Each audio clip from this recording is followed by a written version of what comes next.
My name is John Smith. I'm in my first year as a working professional. I owe my journey here to my parents, though I'm not biologically related to them. Before I could even understand the world around me, I found myself placed in a facility, surrounded by other children with similar backgrounds and caring teachers. My school friends had a different upbringing, but I never felt out of place. In fact, I enjoyed having friends my age around when I came home, and I never felt lonely. I even enjoyed taking care of younger kids and playing with them. When I was in second grade, my current parents came to the facility. They were a couple in their 50s, and a brief conversation was enough to tell that they were kind-hearted people. I had been content with my life in the facility, so the idea of leaving my teachers and friends behind made me a bit sad. However, I was sure that I couldn't go wrong with these two. The warmth of my parents' presence reassured me. This Smith couple, who adopted me, were truly kind-hearted people. They adapted our meals to suit my young palate, making it more Western-oriented, and they encouraged me to ask for what I truly wanted instead of suppressing my desires. Looking back, they didn't buy everything I wanted without reason, but it felt good to know that they genuinely cared about me. Their loving upbringing had a significant impact on my academic performance. Both of them were knowledgeable and, most importantly, skilled in teaching. Instead of forcing knowledge upon me, they used a teaching method that encouraged me to apply what I had learned to solve problems. Even when I struggled to understand something, they never resorted to yelling. Thanks in part to such parents, I always liked to study. In fact, thanks to them, I grew to enjoy studying. I was able to achieve decent grades without going to cram school, and I even got into the college I aspired to after high school. I enrolled in the Faculty of Education. I had a vague but strong desire to do something similar to what the people who raised me in the facility and my adoptive parents did. So, it took me a little longer to find a job. School teacher, tutoring, after-school programs. I was torn because I was mainly considering careers in education. My father gave me some advice during that time. John, if you're interested in a job related to education, how about working for an educational materials company? You may not have direct interaction with children, but it's a rewarding job. With those words as a catalyst, I became interested in a job related to educational materials development. Upon researching, I genuinely believed it to be a wonderful job that could benefit children, providing them with a fun learning experience, just as my parents had done for me. So, I applied for a new graduate position at the educational materials company Brown had mentioned and was fortunate enough to receive a job offer. Even though we weren't biologically related, I had received a lot of love and support from my parents, which helped me become a respectable professional. There are various roles in an educational materials company, such as sales representatives who promote products to educational institutions, design teams that handle covers and illustrations, and public relations specialists. Among them, I had the opportunity to work on educational materials development, which I had admired. Being able to do the job I wanted from my first year at the company was truly fortunate. The role of educational materials development allows for some individuality. Some emphasize the clarity of explanations, while others focus on the quality of questions. I prioritized making learning enjoyable for children and submitted proposals with that in mind. However, as a newcomer, my skills were still lacking, and my proposals often didn't get approved. I received feedback that while my ideas were good, it was challenging to strike a balance between fun and clarity. I understood this and made it my goal to improve. Nevertheless, I continued to submit proposals without getting discouraged. My content was still immature, but many of my superiors appreciated my attitude, always offering words of encouragement and advice. However, there was one supervisor, Brown, who was different. Brown's main focus in educational materials development was how many units could be sold. In extreme terms, he believed that as long as it sold well, the content didn't matter. Of course, I understand how important sales are in this industry. Nevertheless, during the project meetings, Brown's stance remained that as long as it sells, the content doesn't matter. He seemed to believe that it didn't matter anyway because kids are not that smart. The statement that it's better to focus on collaborating with popular characters in design rather than emphasizing the quality of the questions and explanations didn't sit well with me. Since pointing it out, I have drawn Brown's attention. I thought I was careful in how I expressed myself. In our project meetings, it's common for people at different levels to exchange opinions freely, and it wasn't unusual for me to speak up to Brown this time. However, it seems that Brown didn't like it. I felt that our relationship was becoming strained, so I went to apologize to Brown right away. However, he didn't even listen to me. After that, Brown's harassment began. He assigned me tasks that were impossible to complete by the deadlines, and he burdened me with tedious administrative work and cleaning tasks. Hey, you're a newbie, so take the lead on these menial tasks. What are you slacking off for? Sorry, I'll get it done. In this way, they drop everything onto newcomers just because they're new. I thought about consulting with other supervisors, but I couldn't bring myself to do it because I was afraid it might make things even worse for me. I sometimes had to work overtime to finish the tasks assigned by Brown, and by the time I got home, the date had changed. Gradually, I was being excluded from the work of educational material development and treated more like a handyman. Nevertheless, I did my best to motivate myself and work hard towards a certain goal.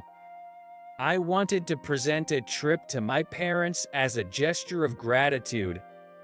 Looking back, I had never seen my parents indulging themselves since I was a child. I suppose they had been making sacrifices for me ever since they took me in. While watching a TV program featuring luxury hotel, my father and mother had this conversation. It's nostalgic. We went there when we were young. That's right. I'd love to go again. Unusually, the two of them were talking about that. It was the first time I had heard such a conversation, and it left a deep impression on me. So, I had always wanted to take my parents to that hotel someday. Thinking about it, enduring this tough job was worth it. About half a year after Brown's harassment began, and after 1 year of being a working professional, I had finally saved up enough money to stay at the resort hotel my family had talked about. I made a reservation for the luxury resort hotel, my parents had discussed and immediately decided to invite them. Dad, Mom, how about going to this hotel together next time? Isn't this the hotel where Mom and I went long time ago? Yay, I remember that.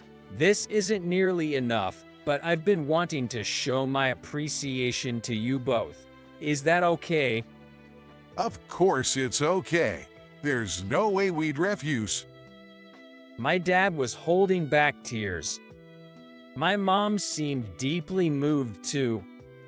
For some reason, seeing that scene made my eyes well up with tears. But that hotel must have been expensive, right? I feel bad about having John pay for it. Don't worry about that. I've been working hard for this. It's for this very reason. Mom, let's gladly receive the offer from John for this one. Yes, you're right. It's been a while since we had a family outing without any interruptions. 2 weeks later, our family visited that luxury resort hotel during a long weekend. Both my dad and mom have been looking nostalgic since we arrived at the hotel. Just witnessing that scene filled my heart with warmth. On the first day, we enjoyed a lavish dinner and my dad and I relaxed in the hot springs. My dad smiled at me and thanked me again for bringing them here. Planning this trip was definitely the right decision. While thinking about such things, I fell asleep. The second day of our stay at the hotel, we visited tourist spots that my mom and dad had been to in the past. The three of us had a great time sightseeing. Fun times always seem to pass by in the blink of an eye. All that's left is to spend our final night. I headed to the buffet dining area for dinner a bit earlier than the two of them. There was a proper reason for my solo excursion. During our trip, spending time as a trio was important, but I also wanted my parents to enjoy the memorable places together as a couple. However, while waiting at the table, an unexpected person appeared. It turned out to be Brown. Upon seeing my face, he approached with a displeased expression. Why is an incompetent like you can't even do their job in such a wonderful hotel? Brown, my family and I are here. I see. So, you're still clinging to your parents. Even though your parents probably aren't anything special, when you and your kind are here, the quality of the hotel drops. Get lost. Please don't insult my parents. Oh, an incompetent like you talking back. Suddenly, Brown started shouting. Involuntarily, I also froze in place, and perhaps surprised by his outburst, a nearby child started crying. This was turning into a mess. I couldn't forgive Brown for insulting my parents, but I couldn't afford to cause trouble to those around us. While I wanted to defuse the situation for now, Brown didn't stop. You brat, shut up. What are your parents even doing? Bringing a useless kid like you here? Brown continued to berate the child, who was now crying even harder. The peaceful atmosphere of the hotel had been completely disrupted. In this tense environment, my parents appeared. You apologize to that child. Huh? Why do I have to apologize to this kid? Who are you anyway? I'm John's father. And who are you? You're that inept father. Your son does nothing but chores every day. Well, I've arranged it that way, you know. So, you're John's boss? That's what I've been saying. Are you deaf? Then you should know who I am too, right? What? Wait, what? Suddenly, all the energy drained from Brown's face. It was no wonder. My father was the chairman of Smith Publishing, the parent company of the company where I work for. Brown, not realizing the true identity of the person he had so confidently berated, stammered in shock. While I had left personnel matters to the employees of each company, berating a child unreasonably, being harsh with subordinates, and using foul language with elderly strangers, I cannot overlook this as someone involved in education. I'm terribly sorry. It's too late for that. I'll be reporting this to your company president. Now, get out. With a stern look from my father, Brown hurriedly left the buffet area. I was scared. You're safe now. Let's go get some delicious food together. Without paying any attention to fleeing Brown, Dad gently spoke to the crying child nearby. Seeing Dad like that, I felt proud once again that such a wonderful person was my father. After enjoying a delightful meal, we returned to our room with my parents. They thanked me for this enjoyable trip and started reminiscing about the past, saying it was a good decision to adopt me. They had always loved children, but Mom had been physically weak and unable to conceive. They had struggled for a long time, attempting to find work that would support children like me, such as developing educational materials and operating child care facilities.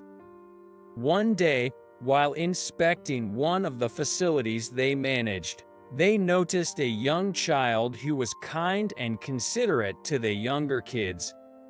This child would help out the teachers and lend a hand whenever another child was in trouble. My parents grew fond of this child and decided to adopt them. And that child turned out to be me. I'm so glad that John has grown up to be a kind and compassionate child. Yeah, I've always thought that way since we adopted John. Tears welled up in my eyes unexpectedly. I had thought that I was merely being helped by my parents, but I had also been able to make them happy. I suggested John for the interviews at our company because I thought his gentle personality and demeanor would be a good fit. By the way, I haven't told the company president that John and I are related. John's success is entirely his own doing. Saying that, Dad patted my shoulder. I was genuinely happy. It felt like my efforts had finally been recognized by both my parents. From that point on, we continued to enjoy our time at the hotel. Some time later, Brown was fired. President, at the request of Dad, the company initiated an investigation into Brown's conduct. It seemed that Brown's actions had been a cause for concern for some time now. Upon further examination, it was revealed that Brown had been bullying not only me, but also other employees. I was assigned a new boss, Wilson, who came from the head office. He was strict but kind, and he had a warmth reminiscent of my parents. My days of doing nothing but chores were over, and I could once again participate in educational material development work. However, Wilson pointed out that, for the sake of good educational material development, I should gain more diverse experiences. I agreed with him, and I started showing interest in jobs in other departments such as public relations and sales. Although there were challenges in these unfamiliar roles, my supervisor was always there to support me.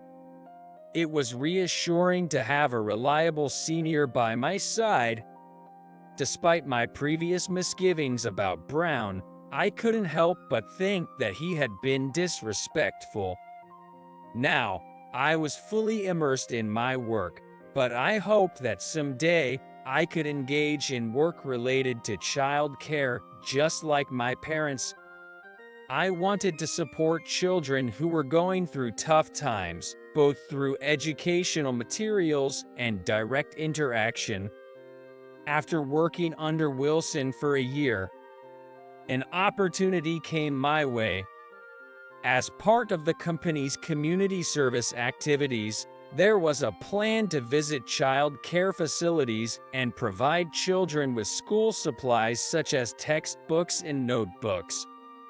I eagerly joined this initiative. We visited various facilities and distributed educational materials to each child. Here, take this. I'd be happy if you could study a lot with it. Okay.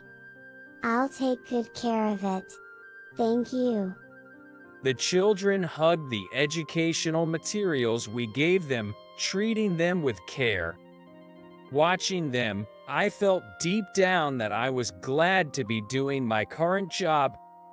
Although I still had a long way to go, I wanted to continue working in a role where I could support children, just like my parents had done.